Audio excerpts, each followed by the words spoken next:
Pero sean mis primeras palabras para agradecer al presidente de la APD, su junta directiva y su equipo de dirección por darme la oportunidad de dirigirme ante un auditorio tan ilustre y tan selecto. Mi exposición no va a tener ninguna cifra, no me voy a referir ni al Producto Interior Bruto, ni al rescate, ni a todas estas palabras que supongo que ustedes habrán estado escuchando durante esta jornada y media con enorme profusión. Voy a hablar de política, y de política española, y de la política española hoy en algunos de sus aspectos fundamentales.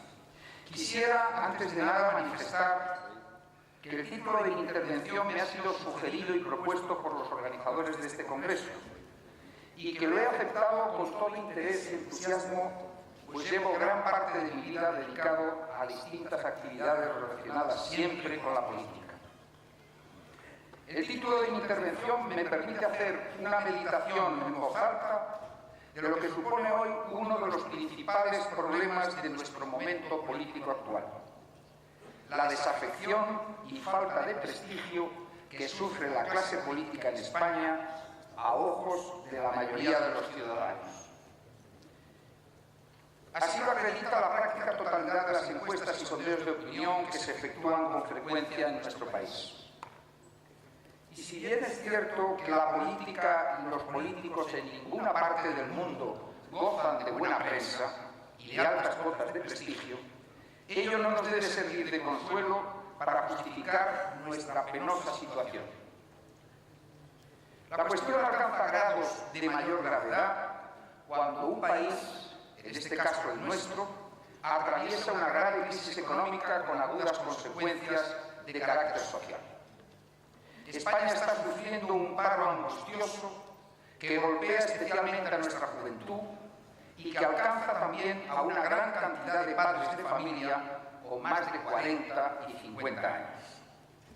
En estas circunstancias no es extraño que los ciudadanos se dirijan airados hacia los gobernantes y hacia los políticos en general, pidiendo urgentemente soluciones que ellos de la noche a la mañana no pueden garantizar.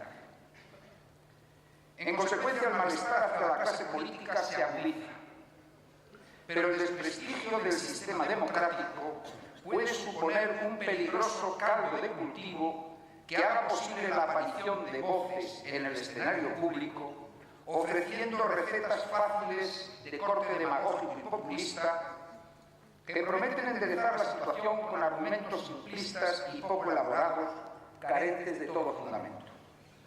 Esto puede desembocar en época de crisis severa, como la actual, en formulaciones de signo autoritario que prometen siempre resolver la situación de forma radical e inmediata, con consecuencias años más tarde muy graves en el orden de la libertad y el mantenimiento del propio sistema democrático. Ahora bien, el peligro de un posible deslizamiento hacia fórmulas autoritarias y populistas no debe impedirnos hacer un análisis sincero y en profundidad de las causas que nos han llevado a este estado de cosas en nuestro país. Y sobre todo, y lo que es más importante, qué medidas habría que tomar para revertir y enderezar la presente situación. Llegado este momento, cabría preguntarse: ¿en dónde radica el malestar imperante hacia nuestros políticos? ¿Qué es lo que la ciudadanía echa en cara a la clase política actual? Voy a tratar de resumir la cuestión en aras de la brevedad en unos cuantos puntos.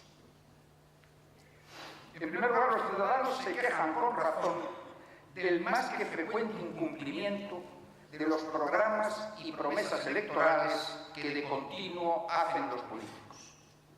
El ejemplo más palmario lo encontramos en aquellos casos en que se ha afirmado con reiteración durante una campaña electoral que no se subirían los impuestos, cuando meses más tarde, al alcanzar el poder, se hace efectivamente lo contrario de lo que se había prometido. Y lo que referimos en relación con los impuestos se podría ampliar a otras muchas cuestiones de índole política y económica al uso. No, señores del Gobierno, y no me refiero solamente al Gobierno actual, pues mi queja se extiende también a otros muchos gobiernos anteriores. No se puede engañar de esta manera a la ciudadanía, porque el daño que se efectúa al conjunto de la clase política es enorme y el descrédito que se produce con ello resulta a veces difícil de restañar. No digamos nada, por otra parte, de lo que hace referencia a los continuos casos de corrupción, que por desgracia padecen la mayoría de los partidos políticos de nuestro país. Quizás sea este el tema que más daño ha infligido a la clase política en su conjunto en estos últimos tiempos. Sin embargo, ello no autoriza a generalizar y a manchar a todo un colectivo donde sigue habiendo políticos dignísimos con una hoja de servicios intachable y sobre los que no debe recaer el desprestigio causado por unos cuantos.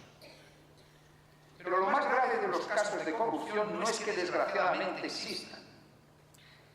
Gentes desaprensivas y sin honor podemos encontrar en todas las profesiones.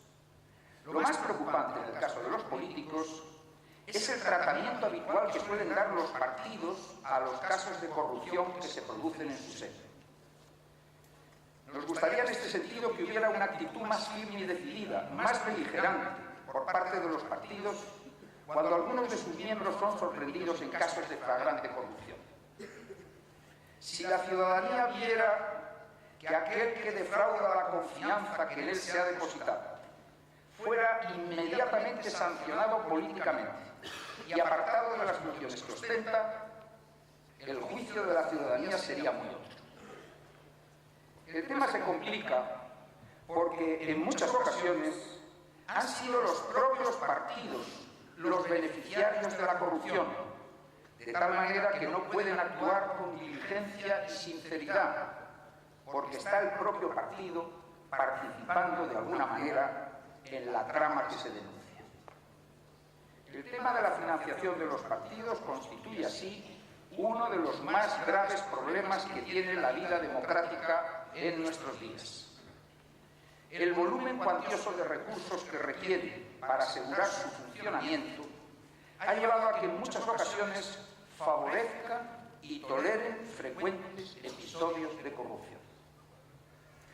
Existe, por otra parte, una tercera razón que influye poderosamente también para la falta de prestigio que acompaña a la clase política. Nos referimos a la escasa cualificación que en tantos casos atesora una gran parte de nuestros actuales personajes políticos.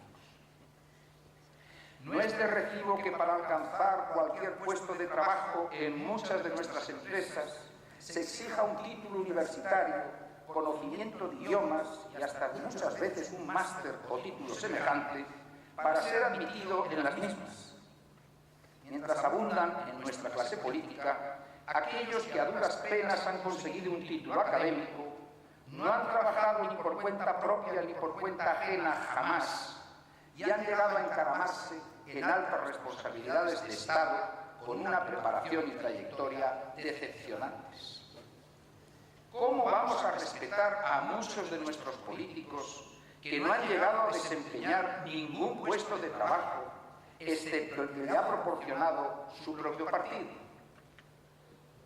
Si la clase política quiere preservar y acrecentar su prestigio, debería prestar atención al proceso de selección de candidatos, lo cual lleva implícita la necesidad de plantearse también la cuestión de la retribución de los políticos, tema este de indudable interés, pero que no puedo tratar en este momento con la atención y extensión que merece. Por último, me gustaría poner el dedo en la llaga sobre una grave cuestión que afecta también a la credibilidad y prestigio de la clase política. Hace referencia al conflicto que tantas veces se produce entre el interés general de la nación y el interés particular del partido. Es frecuente observar que muchas decisiones trascendentales para el bienestar general se posponen o no llegan incluso a plantearse porque pueden dañar los intereses electorales del partido que en cada momento ostenta el gobierno del país. Ejemplos de todo ello es fácil encontrar en la mayoría de las democracias occidentales y naturalmente esto también ocurre y ha ocurrido con frecuencia en nuestro país. Es lamentable, en efecto, que muchas veces en la vida política prime el interés partidista por encima del interés general, todo lo cual produce en consecuencia una desafección creciente hacia los políticos por parte del común de los ciudadanos. Señoras y señores, queridos amigos, me he limitado por el momento a señalar algunas de las principales causas del malestar y falta de prestigio que acompaña a nuestra clase política. Pero ciertamente no he venido hoy aquí a levantar un acta de agravios, sino a reflexionar y tratar de proponer algunas medidas que pienso podrían paliar la situación y mejorar la estima y consideración que todos los políticos debieran poseer en cuanto a servidores públicos. ¿Qué se podría hacer, por tanto, de manera efectiva para mejorar esta preocupante situación? Porque no le demos vueltas. Siempre necesitaremos a los políticos, y más en estos momentos de aguda crisis que vivimos, y que hace más necesario que nunca contar con una clase dirigente bien preparada, capaz de llevar con éxito las riendas del país. Pues bien, al análisis de algunas propuestas a las que voy a hacer referencia a continuación, quisiera dedicar esta segunda parte de mi intervención. Muy en primer lugar, me gustaría detenerme en una cuestión a la que doy una gran importancia y que me parece tendría saludables consecuencias para el desenvolvimiento de nuestra vida política en el futuro. Me refiero a la reforma de la normativa electoral. Nuestro sistema electoral, que data de la primavera del año 1977, se estableció en realidad para la celebración de las primeras elecciones generales que habrían de tener lugar meses más tarde, en concreto el 15 de junio de ese mismo año, pero que luego, en lo sustancial, ha continuado vigente.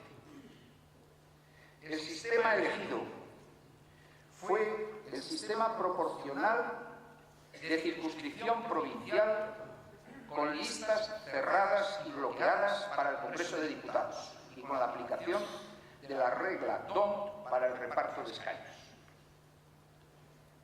Es un sistema que se estableció pensando en la necesidad de favorecer en aquellos momentos el asentamiento y fortalecimiento de los partidos, en detrimento del papel que otorgaba a los propios candidatos, que en alguna medida quedaban relegados a un muy segundo lugar.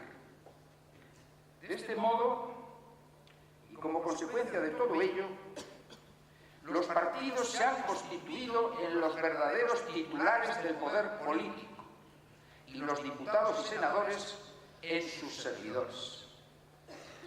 Los partidos, crecidos y envalentonados, han venido contando además con amplios recursos proporcionados por las arcas públicas y se han ido expandiendo a lo largo y ancho del país hasta penetrar en las entrañas de nuestra vida económica, social y cultural, llegando a transformar nuestra democracia en una auténtica partitocracia. Como consecuencia de este sistema, los diputados en realidad no deben su acta a los electores, sino en verdad a aquellos que en cada partido tienen el poder y las facultades para confeccionar las listas. A su vez, los electores, en la mayoría de los casos, desconocen a aquellas personas que han de representarles, pues el tamaño demasiado grande de las circunscripciones impide el conocimiento y la relación directa entre representantes y representados.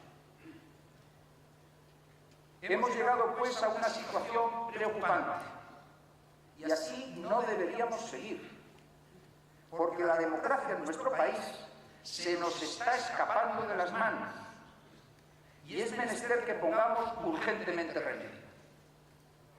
El Foro de la Sociedad Civil, que tengo el honor de presidir, viene dedicando tiempo y esfuerzo para estudiar esta cuestión y es firme partidario de un cambio en profundidad de nuestra normativa electoral.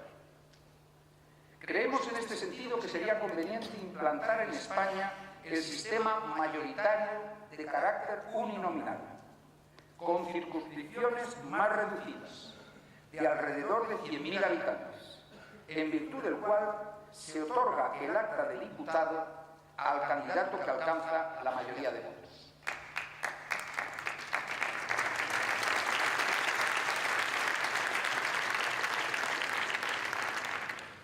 El sistema mayoritario que nosotros defendemos es el que está, por otra parte, vigente en la mayoría de las grandes democracias occidentales, como es el caso de los Estados Unidos de América, Australia, Reino Unido, Francia, etcétera, etcétera. Creemos firmemente que este sistema que proponemos fortalecería nuestra democracia, prestigiaría a los políticos, favorecería el control de los ciudadanos y acabaría con el sistema actual tan deteriorado ya de las listas cerradas y bloqueadas. Como correlato de todo cuanto venimos describiendo, me manifiesto asimismo partidario del llamado sistema de primarias. Esto es, aquel en que los militantes y afiliados de cada partido eligen los candidatos llamados a presentar en cada circunscripción, impidiendo con ello que sean los secretariados políticos de los partidos los que tengan la última decisión. Así, las personas finalmente elegidas acabarían teniendo una doble legitimidad. En primer lugar, la que le otorgan los propios afiliados y, en segundo lugar, la que deriva del apoyo conseguido a través de los electores en su circunscripción. A mi juicio, bastaría que lleváramos a la práctica este sistema que ahora propongo para que la vida política de nuestro país sufriera un vuelco espectacular, del que se deducirían inmensas ventajas para el fortalecimiento y prestigio de nuestra vida democrática. En segundo lugar, creo que sería muy saludable la supresión de las subvenciones a los partidos políticos por parte del Estado, sin perjuicio de las ventajas y deducciones que se puedan establecer puntualmente con motivo de cada consulta electoral. Los partidos tienen que vivir fundamentalmente de las cuotas y del respaldo que en forma de donativos reglados les presten sus afiliados y simpatizantes. Al mismo tiempo, será necesario legislar con cautela el límite máximo de las donaciones a los partidos, para evitar que los grandes grupos de interés condicionen la vida y actuación de los mismos. Pero en todo caso, señoras y señores, queridos amigos, hay que conseguir que la vida de los partidos sea más austera. Hay que ir a otro modelo de partido. No son necesarios tantos edificios y oficinas, y desde luego habría que reducir tanta maquinaria y burocracia que resulta extraordinariamente costosa. Los partidos debieran girar y tener su centro de gravedad en los grupos parlamentarios del Congreso de Diputados a escala nacional y en los ayuntamientos a nivel municipal. Esta pléyade de oficinas y de personal burocrático ha supuesto unos gastos de mantenimiento tremendos, que están también en el origen de tantos y tantos casos de corrupción como estamos sufriendo. Hay finalmente una última cuestión a la que me gustaría aludir y que está en estos momentos de plena actualidad. Me refiero al proyecto de ley de transparencia y buen gobierno que se está tramitando en nuestro Parlamento. Al conocerse que el gobierno del Partido Popular tendría la intención de presentar en su día un proyecto de ley que abordara esta cuestión, desde todos los observatorios políticos se consideró que esta iniciativa sería muy positiva, pues llevamos ya muchos años de retraso con respecto a lo que acontece en otras democracias de nuestro entorno.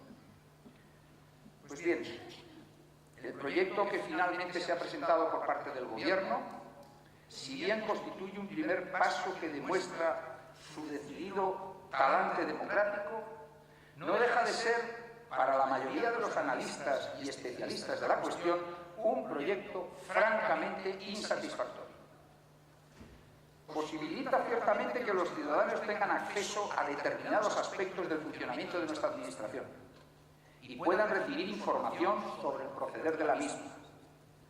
Pero son tantas las cautelas, tantas las barreras y limitaciones que se desprenden de las reglas que se establecen en el mencionado proyecto, que el resultado final, nos tememos, va a resultar, por desgracia, bastante decepcionante. Al menos es un primer paso y en este sentido se trata de un moderado avance respecto a etapas anteriores. Pero se necesita un avance más profundo en su actual formulación para que de verdad podamos calificarlo como un proyecto de ley de auténtica transparencia y buen gobierno que merezca tal nombre. Señoras y señores, queridos amigos, los organizadores de este congreso me han sugerido, por otra parte, que ofrezca algunas consideraciones sobre la sociedad civil, sobre cómo debiéramos fortalecerla, y a eso quiero dedicar la última parte de mi intervención. Precisemos, pues, inmediatamente qué entendemos por sociedad civil para saber a qué atenernos. La llamada sociedad civil está compuesta por un conjunto de entidades y cuerpos sociales, siendo los más visibles y significativos los sindicatos y organizaciones empresariales, las cámaras de comercio y colegios profesionales, las asociaciones y fundaciones, las entidades culturales y recreativas, organizaciones religiosas y académicas, medios de opinión y alguna otra que quizás se me escape en estos momentos. En una sociedad libre, la sociedad estatal y la sociedad civil deben constituir dos ámbitos separados e independientes.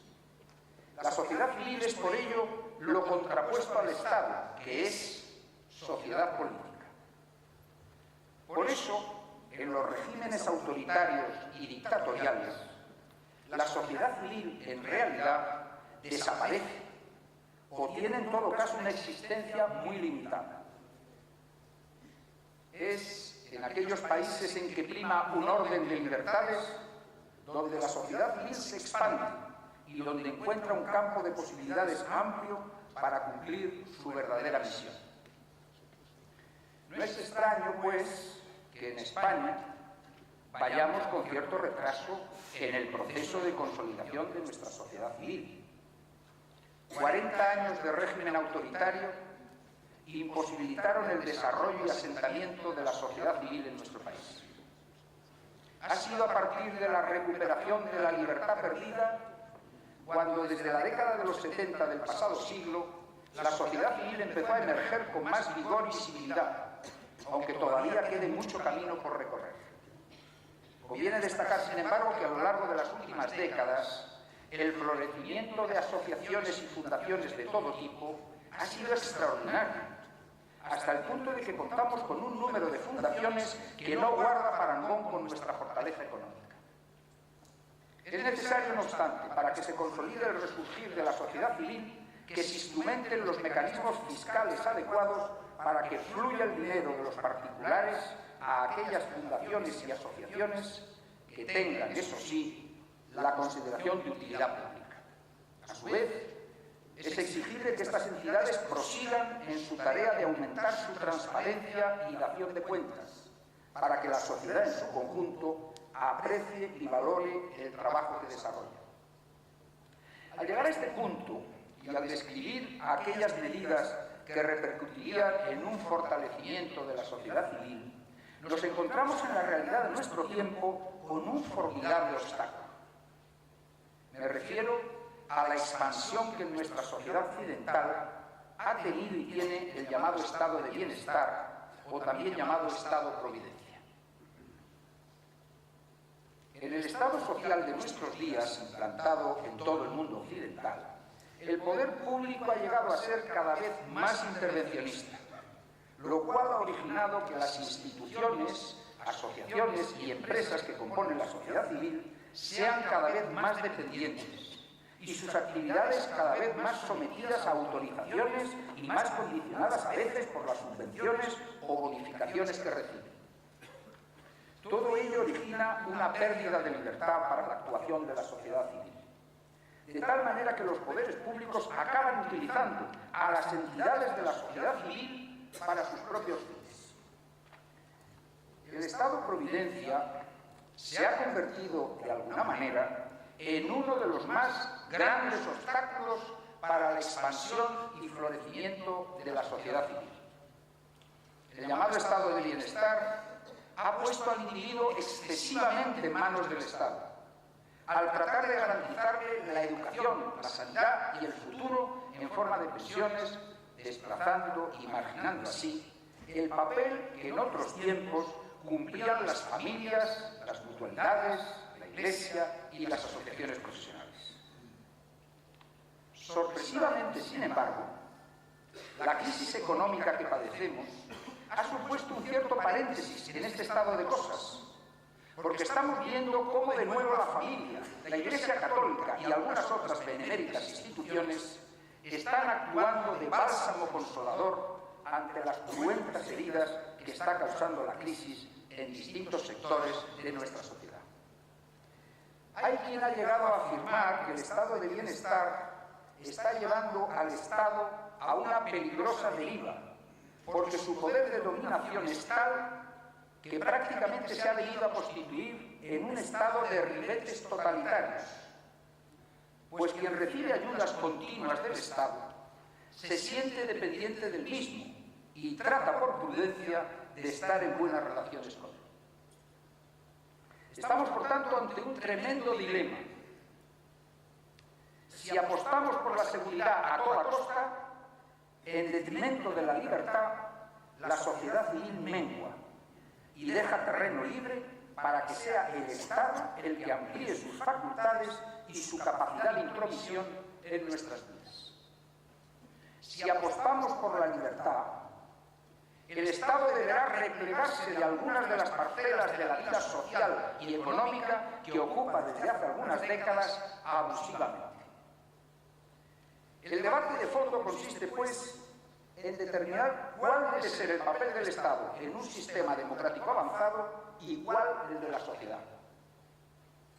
En última instancia, nos encontraremos de nuevo ante lo que viene siendo el gran debate de nuestro tiempo y que se circunscribe a lo que sería en realidad la confrontación entre el modelo liberal y el socialdemócrata. Lo que no cabe la menor duda es que Estado y sociedad civil actúan de un modo que podríamos calificar de vasos comunicantes. A más Estado, menos sociedad civil. Y a la inversa, a menos Estado, más sociedad civil.